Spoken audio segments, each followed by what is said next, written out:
Bonjour à tous. Petit complément de l'interview que j'ai donnée à Toxin ce matin à Clémence Oudiakova, qui a la gentillesse et le courage de m'inviter. Un complément qui a toute son importance parce que je voulais le dire, puis comme toujours, dans ces cas-là, on oublie l'essentiel. Et l'essentiel, c'était que je voulais souhaiter très personnellement son anniversaire, oserais-je dire un bon anniversaire, parce qu'effectivement, il a fait tellement pour nous tous à Rainer Fulmich, qui demain, le 5 mai, va tristement passer ce troisième anniversaire derrière les barreaux. Merci à Rainer de nous avoir réunis très tôt, de nous avoir challengés dans nos réflexions. Alors, ce qui me concerne sur la PCR, la fraude de la PCR, qui faisait que tout tombait, et d'une façon générale, son efficacité était telle que, eh bien, la seule façon du système que le système avait pour finalement le contrôler, c'était de le mettre en prison et de façon totalement scandaleuse et totalement injustifiée et injustifiable. Alors,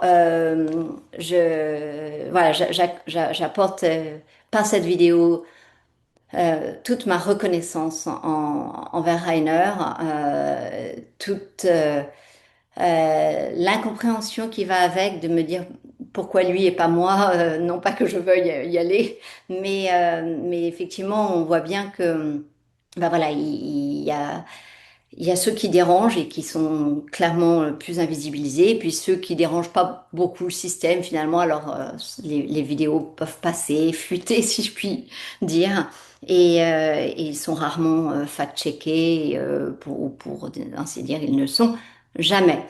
Alors voilà, première chose, Rainer, Dankeschön pour tout ce que tu as donné et sache que nous continuons le combat même si tu nous manques grandement.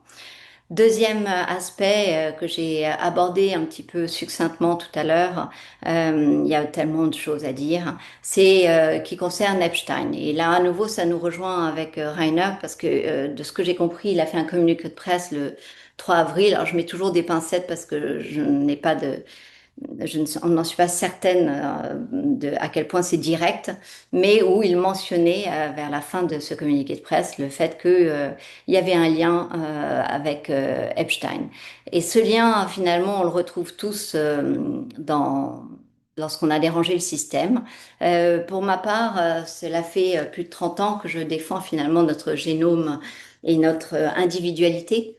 Donc effectivement, il y a plus de 30 ans, j'informais sur le clonage humain et que les gens comprennent, d'une part, qu'il n'y avait pas de clonage fait contrairement aux effets d'annonce, et d'autre part, pour signaler toute l'horreur qu'il y avait derrière ce genre de technique qui finalement refuse l'altérité, refuse l'individualité et sont le contraire de la vie. Et il se trouve que Epstein avait un intérêt appuyé vers la génétique, notamment des techniques contre lesquelles j'ai mis en garde par des articles dans le Figaro, par des articles La Croix, autant que je m'en souvienne. En tout cas, j'avais répondu à des journalistes sur ce qu'on appelle la technologie CRISPR, CRISPR, qui est en fait une technologie que j'avais appelée de Tipex dans notre génome pour modifier à façon notre génome. Et évidemment, cette technique a intéressé Epstein et finalement en 2017, il y a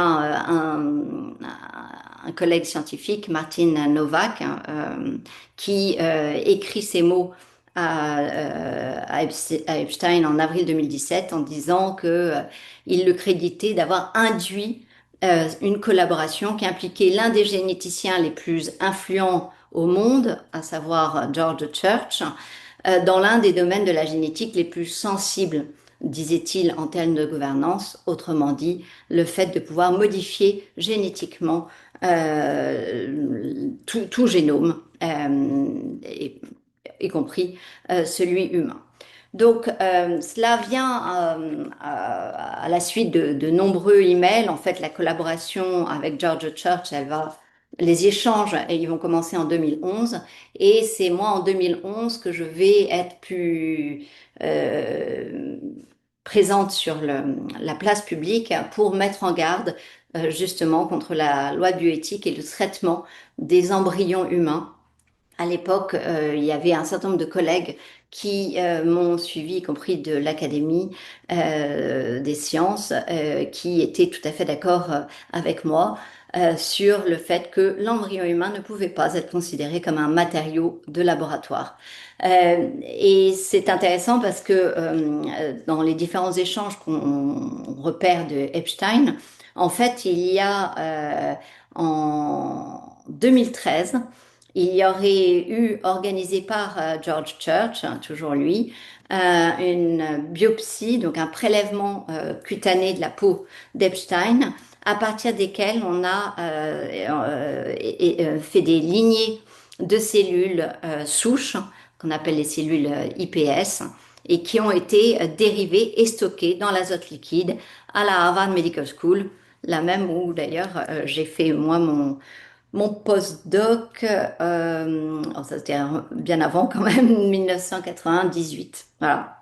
Donc tout cela m'amène pardonnez-moi, à vous inviter sur un nouvel outil qui va vous permettre de retrouver un certain nombre de vidéos, d'articles que j'ai pu commettre, partager sur un site internet.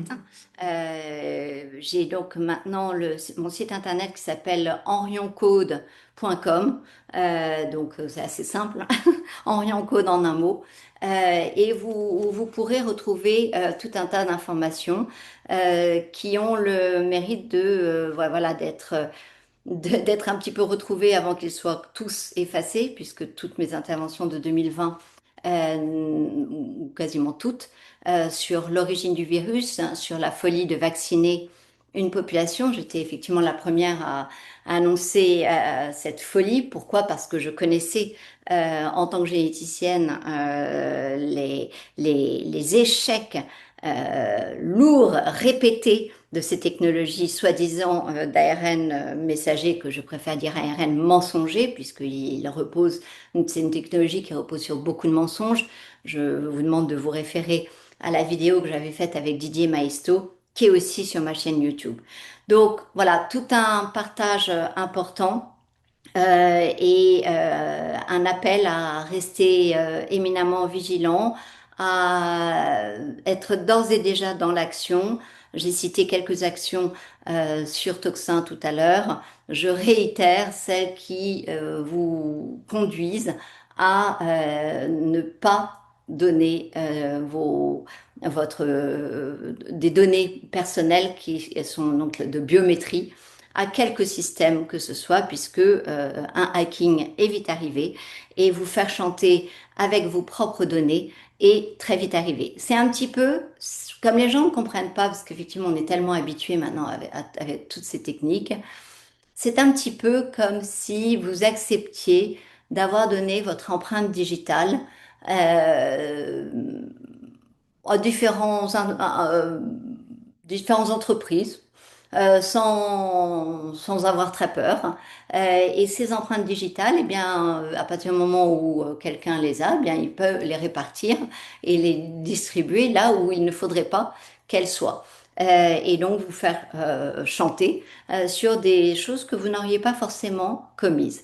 Et vous voyez, c'est une façon peut-être de vous montrer l'importance que toute donnée biométrique, que ce soit vos yeux, vos empreintes digitales, votre taille, tout ce qui vous concerne, n'a pas à être partagé sous prétexte de récupérer une carte bancaire ou sous prétexte de les cartes d'identité en France. Hein, ben, il y a quand même une procédure pour refuser cette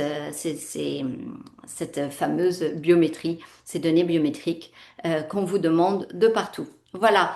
Je sais que je sors de mon sujet et à la fois non, parce que en fait, ma première expérience de laboratoire, je l'ai faite auprès du sir Alec Jeffreys, qui travaillait, a découvert la notion d'empreinte génétique.